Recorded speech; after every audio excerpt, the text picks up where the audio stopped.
So for this class, we're going to have a little bit different of a structure. Usually I have like a bunch of replays and stuff like that for what we want to go over and stuff.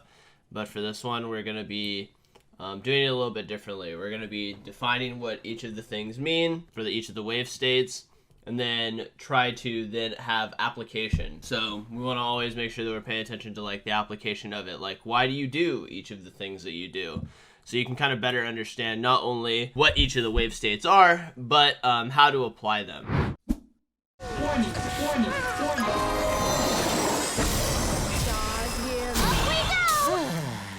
So the first one that we're going to jump right into is going to be the concept called pulling. So what we're going to be doing is we're actually just going to be doing practice tool stuff where I show you certain wave states. And then I'll be asking you guys like questions like, why do you do this? What are the things that go into these kinds of things? That way you guys have a better understanding of how to apply the actual wave control rather than just understanding what the wave control does. So the first question that I'd present to you guys can just toss it in the general chat or whatever, is do you guys know what pulling the wave means? Aggroing the minions so they follow you. Pulling the wave so that it gets into melee range? Yes. Perfect. So the definition of pulling the wave is basically you're intentionally running in front of the minion wave and grabbing it and causing it to basically push back to you. So basically what we're going to do is we're going to show you what that looks like immediately, and then we will start brainstorming and helping you guys understand why you do this. Like, what is the point of even doing each of the wave states? So the wave is starting to push to you, so what you do here is you grab the wave right here and you hold it. Then what you do is you walk into the brush, and then this will cause, as you can see right here, all of the minions to hit one player, one minion. So one thing you need to be careful about is this. So if you hit the minion right here, see how the melees actually go to start hitting your range minions? That means that you can't actually hit the wave, or else it will start fucking up. So let's first off tackle, since we've kind of established what pulling is. So pulling is the act of grabbing the wave at the start of the game and having them focus one of your minions, causing it to push back. Okay, so that's like the definition of it, right? So we have the definition of the act of grabbing the wave and, you know, having it push back to you. So why is this good? Can you guys tell me some reasons maybe why this is a good thing for you? Like, what is the reasoning behind having the wave push all the way to you? So push back and denies EXP since you didn't leash. It allows you to establish a freeze so your jungler can do an early gank. Perfect. So you guys have pretty good grasp of it. So best use of it is to deny EXP. So for example, right, if someone goes and leashes, if the enemy bot lane leashes, then if you do that, you'll usually deny a melee minion if you do it correctly and you don't hit the minions. As I showed you right there, right? If you hit the range minions, then the melees will go wild and will actually start hitting your range minions, which causes them to kill your wave slower. So perfect. So the best use of it is just to deny EXP. This is a universal functionality. So pretty much always, if you do this correctly, you can deny a minion of EXP if the enemy bot lane is leashing. So then next you guys said potentially establish a freeze. So obviously this isn't the wave state, but if you end up doing that where if you end up having the wave starting to push back to you, right, because you have a minion that dies, then it's clearly on your side. Now this is great for a couple of different reasons, obviously. So you can potentially establish a freeze. This is actually the most likely to not occur, just because of the fact that at level 1 and level 2, since there's a huge EXP difference, you'll kind of get crushed in this. So this is actually not correct. So the number one value of this is great to avoid getting harassed at level 1. So I know a lot of people like to play tank champions, right? You play Alistar, you play Leona, etc. Champions that are weak at level 1. Guess what? This allows you to dodge a lot of that level 1 problem. Because if the wave is pushing back to you, then you can play safely, collect all the wave under the turret, and then you can actually hit the level that you're looking for. So that's actually one of the main reasons why it's really, really great. It's pretty common for people who are in tank matchups to do this strategy, just so the wave starts pushing back to them, and they can hold the wave on this side and just collect EXP and not get harassed too much over their level 1. Another great reason to do this. Your jungler is a good ganker early, so sets you up for easy ganks. So this is also a great example, right? Because usually when you don't leash, right? Because this is only applicable. Actually, I should say something. This is only applicable or only doable if you don't leash. You can't do this if you end up leashing. So this is, let's do this. Only doable if you do not leash. And then this is if they leash. So yeah, it's great for avoiding harass level 1. Your jungler is a good ganker, so early it sets you up for ganking in the early stages. And this also allows you to dodge out on avoid being in a gank position early on. So obviously the wave is pushing to you, and it will be on this side right here, so that will cause you to allow you to avoid stuff. So what I want to actually show you is I want to show you kind of the wave state and how the numbers end up working for the early game when you pull the wave, because there's a couple of factors that actually go into this, so understanding all of them is really, really important. So while we're loading into another game, I would ask you this question. Who here knows how long it takes you to hit level 3? Anyone got the answer for when do you hit level 3? You can either say like how many minions or like the minion wave that it's at. Third wave. So the third wave is the cannon wave. So it's actually the next wave. So it's the 4th wave. So it's the wave after the cannon, and it's the 3 melees afterwards. Which ends up being around when Scuttle spawns. So I want to show you visibly what like your wave state can look like when it comes to pulling the wave and when it can potentially bounce off. Because the thing is controlling waves is really, really important in terms of understanding like what ends up happening after the wave is done. So what I'm going to do is I'm going to show you what happens when you pull the wave and how the wave can end up looking after you've done this. So we're going to fast forward, and so the wave is coming towards us. So what I'm going to do is I'm going to show you without leveling up this time how your EXP looks and how your character looks in this sense. Because what's really important is kind of understanding how the first handful of waves play out when you do this. Because there's a lot of things that tie into like the decision making to do this. So as you can see right here, we grab the wave past this point, we take it into the brush, then it targets the melee minion instantaneously. You just don't hit anything. As long as you don't hit anything, it's fine. Because remember, reminder, see how I hit this? Can make the minions go crazy. Sometimes it's more crazy than others. And now we have the wave pushing to us, right? So the wave is starting to push to us. And, it's starting to push to us like this. It's still pushing, as you can kind of see right here. Oh, it actually doesn't work nearly as well when you speed it up.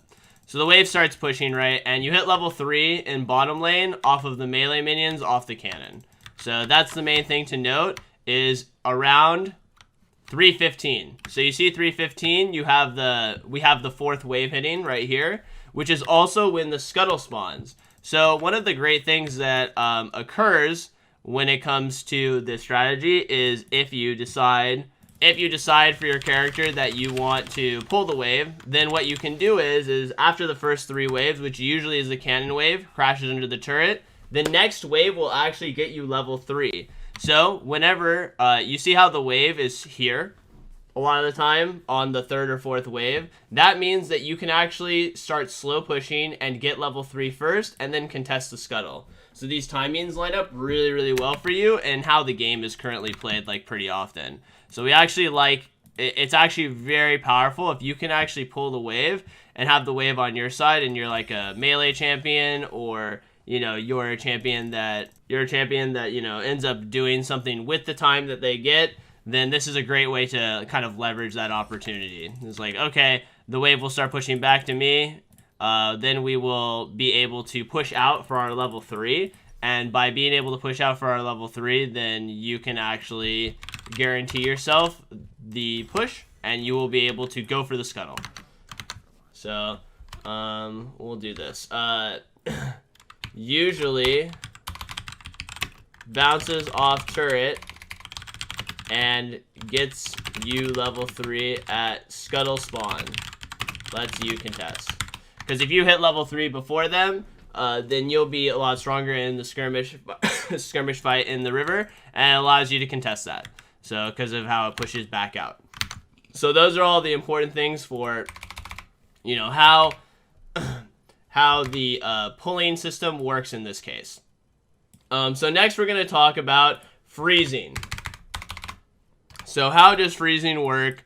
How does this occur? What can we do about it? These kinds of situations. So one of the main reasons why pushing a wave into the turret is really important is because of the system called bouncing. So you see how the wave is crashed into the turret and is now starting to push back to me? What you need to understand is this concept, which is that all minions run at the same speed and they meet in the middle. So they meet here where my character is moving currently.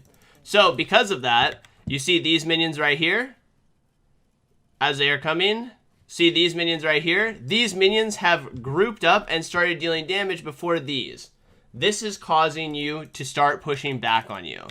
So this is the concept called bouncing, which is the concept that waves reinforce at the same rate. So if it's closer to the turret, they get there faster and hit sooner, causing them to push out. So, you know, as you can see right here, the waves are now starting to push back as it's starting to build up, right? So it's starting to build up, it's pushing back to us, it's coming over into this location. That's because they reinforce faster at this spot than they will at this spot.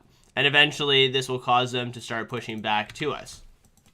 So this causes a scenario where you have opportunities to do things with these waves. You can either bounce them, you can push them, you can do a lot of different things with them. So what I want to have you guys look at is kind of a scenario for this, which is going to be what you can do when it happens to you. So the wave has crashed under your own turret and it is now pushing back to the enemy team. And we've kind of now concluded that, you know, when the wave is pushing, or when the wave is reinforcing earlier, it starts to push. So what we can do is start talking about slow pushing. The concept of having waves stack up and crash with a big amount of minions. So what I would ask you guys is what can you do with a slow push? What are things that you can do with a slow push? So we've got pressure bottom. You can roam to different objectives, have minion number advantage when fighting. All good answers, perfect. Use the building wave to then move to an objective, right? So if you have a building wave, then it allows you to move to whatever. So like if you build a wave while this is happening, a dragon spawns. Oh, perfect. The wave crashes into the turret, you can walk over to the dragon because then you have a numbers advantage because there's a huge wave under the turret. You can use this for a reset. So maybe there isn't a neutral objective up. Maybe there is you're building up this huge wave and you want to do something with it. And what you can do is you can just have a better timing. So, you know, because they have to catch the wave because it's a really big wave, you can also use it as a reset timer. You know, maybe you're low on HP, but you have a huge wave, so it's giving you safety. Or maybe you just have a good buy that's coming up pretty soon. This is another really great use for building the wave. So what I'm going to also, what we'll show you in just a second is kind of what other things you can do for it. Another one is set up a dive. So setting up a dive. So big wave equals lots of time to set up the wave. So what you can do also is you can use waves to communicate with your teammates what you want to do on the map. Remember that minion waves equal more time. So what I want you to pay attention to is that about 4:30 is when this wave is starting to slowly build. And you can kind of see how much extra time you get to kind of decide whatever you want to do on the map. This is the, should we reset? Should we go for, a neutral objective? Do we want to use the minion wave for a fight? Because, you have a huge minion wave on your side, so it's easy for you to fight in that sense. There are lots of options when it comes to stuff like that, so you want to make sure that you're always utilizing the minion wave for whatever you want. So in this scenario, what we're going to do is something completely different than what you guys listed, which is a little bit more on the complicated side, which is turret diving. So as you can see, we've built up a huge wave, and we've used that wave to actively trade our HP down. Now remember that you have an HP advantage because of the fact that you have a huge minion wave. So remember what we said before, it was about 435, and see, it's about 525 when the wave crashes. I know it's a little bit hard because it's a little bit dark. So what you can also do is you can set up dives. If you get an HP lead and you're building up a huge wave, it's very easy for you to turret dive. This actually becomes even easier, by the way, if you decide that you're playing an Aftershock champion. So if you're playing Leona, Nautilus, etc., you can usually turret dive people with 3 or 4 people with these huge waves quite easily. So make sure that you're just kind of communicating this, because slow pushing is a great power tool. It's a it's probably one of the most important power tools that anyone has in their arsenal, is utilizing these waves to do whatever you want. You kind of get control of whatever your decisions is, because you kind of see right here, these are all really great options for you. So making sure to acknowledge when you get these slow building waves and doing something with it is really important, which is the most categoric problem with a lot of people who struggle to like utilize minion waves, is you need to do something with it. A lot of times what you can do too is before the wave is going to crash. So we saw that it's about a full minute before the wave crashes, 2 extra building waves, is just look at the map. What can you do? You can use it to roam over to a Rift Herald, secure Dragon, get vision down, turret dive, get a reset for a really good buy. These are all great options for you to make decisions on, and you have a lot of time to do it. You just need to make sure that you make a decision actively on utilizing these waves. Another one you can do, by the way, is big waves are also great for just taking plates. So what I also want to draw your attention to is just how long it takes for, a bot lane to deal with this many minions. So you see all those minions? That means that you also have the option to quite literally just go for turret plates. So you see how much damage just the minions did. They took a full turret plate by themselves. So if you also want to, maybe you're playing a champion like Zyra, for example. Maybe there's not a dragon up. Maybe your jungler's on the other side of the map. Maybe diving isn't an option for you. Then you can also just use the huge plates, or use the huge wave, because there's so many minions for them to deal with, to just go for turret plates the entire time. The minions do a lot of damage for you. They're soaking up a ton of damage. And building waves in general is actually a much better thing to do than fast push, because it just gives you a higher level of hitting the turret. I'm sure a lot of people have had these incursions where you push a whole wave, but 2 of the 3 melees are dead, and then the last melee dies, and then you're concerned about being all in or poked back, etc., because the ranged minions are relatively fragile and don't block that much damage. By building waves, even if it's just smaller waves, like just holding it into the middle rather than holding it all the way on that side, you can still build 2 to 3 waves that way, and you can actually utilize it very well for taking plates. This is a great way to snowball your advantage, especially if you're playing champions that are long range and like to have a lot of gold income. Caitlyn, Morgana comes to mind if you like playing Karma, Zyra, etc. These are all great things to do. Next, what we want to do is show you how to punish bouncing waves. So in some cases, when the wave is pushed to your turret and it's pushing out, if the enemy bot lane is stronger, then you can run into a lot of problems. And this is also how you leverage your advantage in a lot of cases. So as you see right here, the wave has crashed on their turret, right? And now it is reinforcing, and it is starting to slowly push back to us. So what you can do as a support to punish people is to do brush cheeses. So as you see right here, wave is pushing back to us. We have control over brush right here. And so what we're going to do is just sit in a brush and let the wave kind of pass by us. You can do this on basically any champion that you want at all. If you're at an advantage, stronger in all-ins, etc., then this is something you should exercise pretty often, is actively brush cheesing. Don't always take resets. It's completely fine. So the wave is going to push back, and he needs to get this wave into the turret. Otherwise, it's frozen on our side, and he'll lose a ton of gold and EXP. Under that pretense, that means that it's significantly easier for you to do brush cheeses on people, because otherwise they'll get frozen on. So as you can see right here, I'm just waiting for my Yasuo to come down here, and then we just pretty much guarantee this kill by walking up, mantra Wing, and we guarantee the kill. And a lot of this is systemic from the fact that we have pushed it into the turret, it's now pushing back to us. And now what we do is we can freeze the lane. So as you can see right here, the correct thing to do is just to basically not touch the wave. Since the wave is stuck right here outside the outer parts of our turret, we're able to hold the wave on our side. And then we guarantee the dragon, and we just go back to lane. Now, a couple things that are really important that I actually want you to pay close attention to when it comes to freezing, because this is kind of the next stage. So freezing, the concept that we are holding a wave on our side of the lane that is infinitely, maybe not infinitely, but infinitely staying in the spot. So they have more minions than us. So as you can see right here, right, this is a frozen state. But it's actually really important for the understanding the subtleties of the frozen state. Otherwise, you can't keep it infinitely frozen. So number one is that melees target whatever the heck they can all the time. And it usually sometimes causes them to run past minions because their AI is a little bit finicky in that sense. So it's really important when it comes to the laning phase, or the lanes itself, is to hold the wave in a correct spot.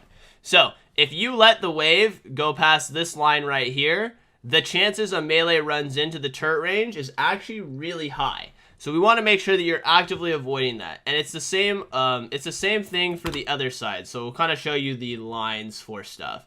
So pretty much the line for this is right about here-ish. If you have melees run past or are around this location, there's a decent chance that they'll try to target a ranged minion at some random point in time and die to a turret, which causes your freeze to break. Same concept applies pretty much right about here-ish for this. So what you want to do if you want a freeze to occur is you actually need to make sure that you grab the wave and hold it. So you see how, right there. So you see how what we've done is we have held it further away from the turret. So you see, we don't let it walk in at all, because if it walks past this minion wave, then it could potentially run into the turret and grab this. So what you do is you grab it, you pull it away a little bit, and then you go into the brush, just like we did the brush technique beforehand, and it allows you to drop aggro. This allows you to perpetually freeze the lane as long as you hold it past that line. So what I want you to pay attention to is see how it's broken the line now because they've walked past. Now the turret will start targeting people. So you want to actively avoid that as much as possible. Another thing is the technique called thinning the wave is basically the concept that anything above 4 ranged minions is super unnecessary if you have melee minions. But you see how now that they've broken the line, now only ranged minions are here. That means that your perpetual freeze is broken.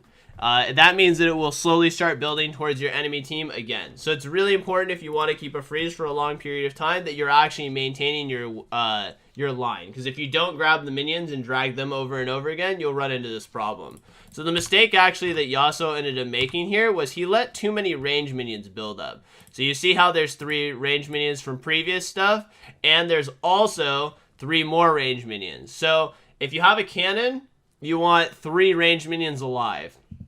If you have no cannon, then you leave 4 range minions alive. This technique is called thinning the wave, which is basically just you're killing enough minions to keep it there still and continuously push into you, but not so much that it's overwhelming you and then just blowing past you. Because basically what ended up happening here was he left too many minions up, keeping a perpetual freeze, and then as you see right here, our line is broken, the melees run into the turret, and then once you lose your melees that are tanking and holding the wave for long periods of time, your freeze is basically broken at that point in time. Because the ranged minions just don't take enough damage and don't soak enough damage that even though there's a lot of ranged here, it will eventually push back to them. It might take a little bit of time, but the freeze is kind of broken at this point in time. So we want to make sure that we're actively avoiding that as much as possible by paying attention to our lines.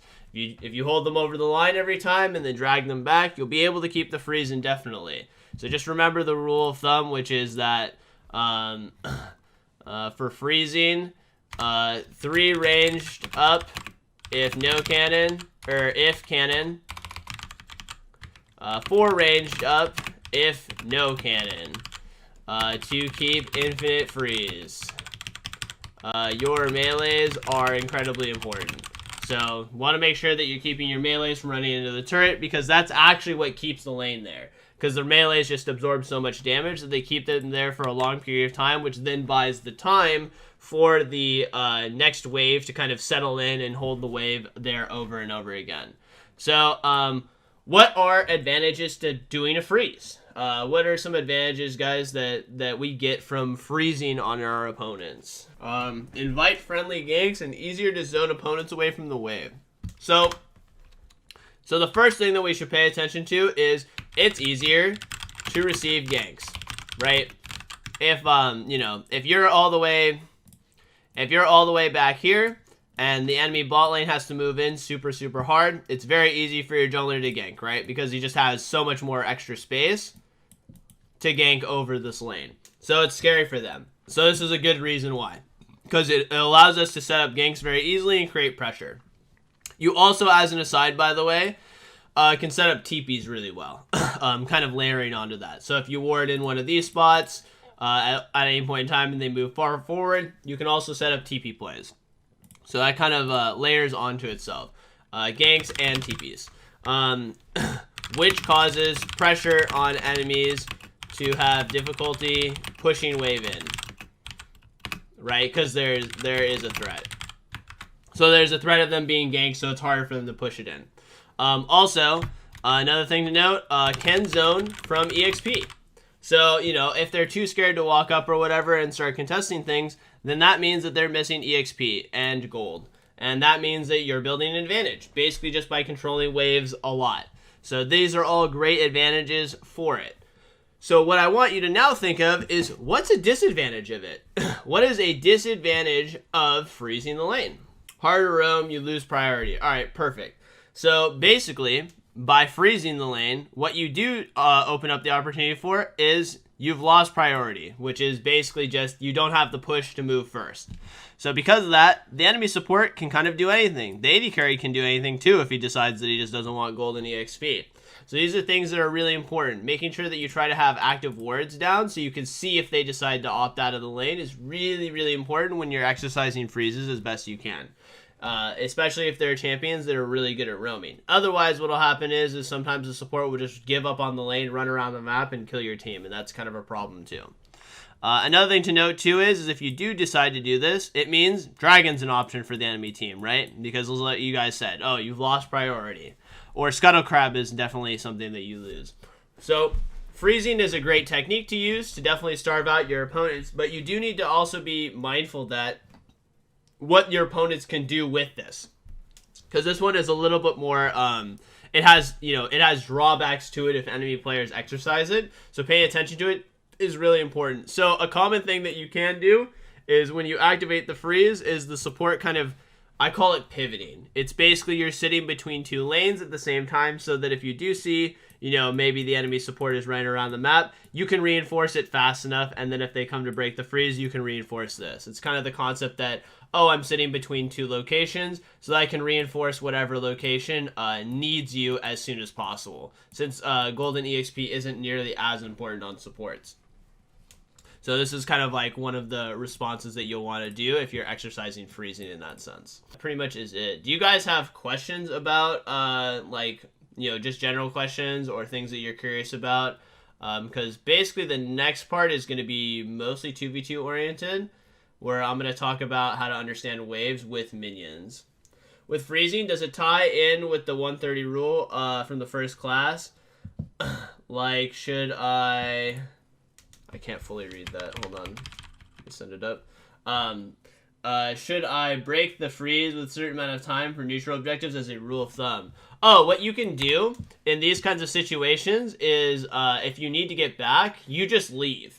You just leave the wave. So you can just take a reset while it's frozen. If they're not contesting the wave, then perfect. You can just get a reset for free. And if they are going to contest the wave, then what you can do is you can break your own freeze and push it out.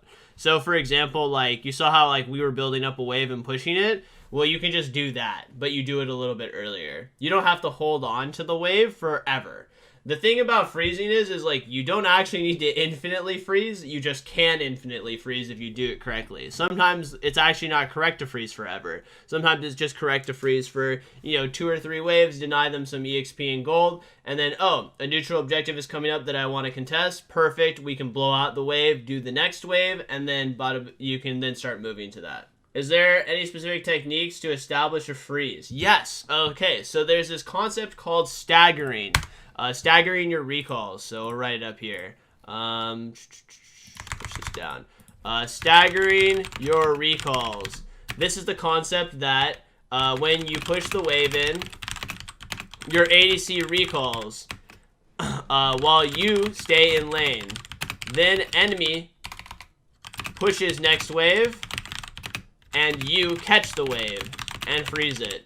This is the easiest way to actually utilize when you get push advantages. So what I mean by that is that let's see you're in bottom lane, right? And you push out this wave and it goes all the way to the turret. And your AD carry is like, I gotta buy. And he buys. But what you do is you don't reset with him. What you do is you stand here in this brush, right? And then there you go, okay, well, we're gonna push one more wave. So they push the next wave, right? And then they're like, cool, now we can back because, you've had the reset tempo. Then what you do is, I'm an asshole, and you grab the wave, and you just hold it here. And then you just remember the line, right? This is the line. You hold the wave, run around in circles, you're grabbing it, they're recalling, and then bada boom, bada bing, the next wave comes here, and then you walk into the brush, you de-aggro, it gets stuck here. Boom, you've frozen the wave. So that is one of the easiest techniques to convert a push into a freeze, is you can do things like that. This is also a really great technique for just, screwing people's backs too. Because if you're grabbing the wave and they're low on resources, because a lot of times what ends up happening too is they'll be like, oh, you've reset. So they'll dump all their mana and spells on the wave. So it's actually really hard for them to even kill you or stop you in a lot of ways. And if for whatever reason they chase you off the wave and they decide to stay the entire time, usually your AD carry is kind of already back at the same time. So then you can cancel recalls and then you take your reset. So that's also an option. That's the most consistent way to establish a freeze in general, is you kind of do it off of base timers. It's a really easy replication of this that you can do basically every game if you ever establish a push early. So I recommend exercising it pretty often because it's quite powerful. And even if you don't freeze it forever, maybe you just freeze it for 1 to 2 to maybe 3 waves, that's still really good because you're making them miss a lot of gold in EXP. Yeah, staggering recalls. This is a technique I've been, that is really, really strong, and you should exercise it way more often than most people end up doing. So the next thing that I want to talk about real quickly is certain champions and their speeds. So what we're going to do is we're going to categorize fast, medium, and slow. So this is just basically so you guys have a visible representation of when you can push out waves really fast and when you can't. So anything that's under the category of fast usually means you can kill the wave in the middle of the lane and it'll make it to the turret. So if a wave resets into the middle, can you kill that wave that fast and then have it crash into the turret? So these are champions you should look for that are really good at pushing. So first we'll do the supports, right? So Karma is really good at pushing. Karma is probably the best pusher in general for most of this stuff. So if you have a Karma, usually even if your AD carry is kind of slow, you'll usually have easy times pushing. So champions that are really good at pushing are Sivir, Jhin, Varus, things that have lots of AoE line damage. Another great one is Zyra. Zyra is really good at pushing early, especially if you're putting points in the E, because you can just put the E through the minion wave and instantly have the push. So anything that comes under the category of kind of fast in that sense are, are going to be champions that, oh, the wave's in the middle, I can kill this wave and get a reset off, and I don't need to worry about escorting the wave. So anyone have any other champions, supports or AD carries they think might go into the fast category? besides these kinds of champions. Obviously, like, other things that are, like, Vel'Koz is good. I don't want to go too off the beaten path just for, like, standard supports, though. So, it seems like very, you know, mages. Mages that do AoE damage are kind of what we're looking for when it comes to really fast pushing. Blitzcrank, post 6. I'm not going to put that in the list, but that is a very unique one for sure, if he has his ulti. Janna Q. So, Janna would definitely be in the medium area for sure. Just because she does AoE damage, but you don't max the Q, so you don't actually get a lot of AoE damage, whereas all these other champions, you actually max, you know, you put lots of points and you invest a lot of points into the, you know, into the spells itself. Bran, okay, Bran, I'm down to put Bran in there. So, medium champions are things that have some AoE, but not, like, insane AoE. So, examples of this are kind of like Kai'Sa. Janna is a great example. Lulu is okay. You know, her Glitter Lance goes through everybody. Nami? No, Nami is definitely in the, slow... probably right here, actually, in the medium stage. So anything that's medium, by the way, means that if the wave is in the middle and you do it instantly, you can probably still push it into the turret. But if the wave is right here, you're going to have to do 2 waves. So what I mean by that is, if you're ever in a scenario where you've gotten pushed to the turret and you have to clear a wave here, you're going to have to do a second wave. That's pretty common. And that's one thing that I do want people to understand is anytime you're in a scenario where you're dealing with a wave that's bouncing off the turret and it's on these sides right here, the only thing you can do is push 2 waves. So the only thing you can do is push 2 waves. So let's see here. Kai'Sa is a good example of this. Oh, Xayah is actually really good at pushing too. Don't see that much Xayah right now, but yeah. And then slow are any tanks, so like Alistar, Thresh, etc. And then anything that has single target damage, right? So Ezreal, Vayne, these are great examples of it. I'm sure there's more of them, but basically just the concept is okay, can't push it. Medium for Rakan. Yeah, probably Rakan if W has points. Yeah, not terrible, not bad. If you grab all of the minion wave, Morgana is not bad here either. Oh, Caitlyn can go into this category. So basically the concepts that I'm just trying to have you guys understand is if you're fast, if your champion is a fast pusher, and especially if you have both, you know, 2 of these in the same case, no matter where the wave is, you can kill the wave instantly, and then you can reset. Is basically the concept. If you're under the fast category, if you kill the wave, it should crash into the turret. If you're medium, then if the wave is on your side, you need to push 2 waves a lot of the time, especially if it's anywhere around here-ish or here-ish, and especially if it's on your turret, you'll have to do 2 waves. And then if you're slow, sometimes you have to do 3 waves. Depending on your circumstances. So anything that is under the slow category, you know, you're gonna be hitting a lot of minions most of the time, unless your relics are up. Then if your relics are up, then the tanks kind of move into like the medium-ish category in terms of pushing. Yeah, sure. So Sona is a great example of this too. I think mostly we established like kind of like what we want in terms of categories. Medium's actually kind of hard to hit for the AD carries. It's kind of just mostly slow or fast for AD carries. So the last thing that I kind of want to show you guys before we're done is one more technique. So I want to show something really high level that maybe you guys haven't seen before, which is how to deal with all of this. So we've just now established, you know, the rate of speed at which you push stuff, right? The rate of speed at which you're pushing stuff, and how you want to get stuff done. So I'm now going to teach you a cheat to all of it. This cheat is very specific though, and it has to meet some of the conditions. So it's really important that you don't do this all the time, but you can exercise this cheat in some cases. So the cheat that I'm going to show you is, okay, so the wave is starting to push back to us, right? So I'm going to teach you guys a cheat. So in some cases, when the wave is pushing really far back into you, right? What you can do is a different technique than others. So what we're going to do is let this wave crash, and then I'm going to show you a technique that most people don't particularly understand or even really know exists. So when you have a wave that is pushing, and you want to make sure that it gets into the turret the entire time, what you can do is, if you don't know if it's going to crash or not, is you can run in front of the minion wave, as you see right here. So you see the minion wave on the other side, and what you can do is you can actually grab the wave and pull it like this. And the turret will hit you at the same time, and what will happen is now the wave is on the turret itself. And then it will slowly start pushing back to you. It's a technique maybe you've seen me do a couple of times and typed lol enter over and over again, but it's a really great technique. It's basically what you do if you're not quite sure you can get the wave into the turret fast enough. This allows you to buy extra time, where you run through the turret, we grab the wave, and you now see how the wave is now starting to push back to us because they have the turret reinforcing them and hitting it. It's a really great technique basically to use, but there's a couple of things that you need to understand. This only works if you know that the enemy bot lane isn't going to show up to kill you while you're doing it, because you usually take turret aggro and you usually end up dying. It's actually pretty common for you to die.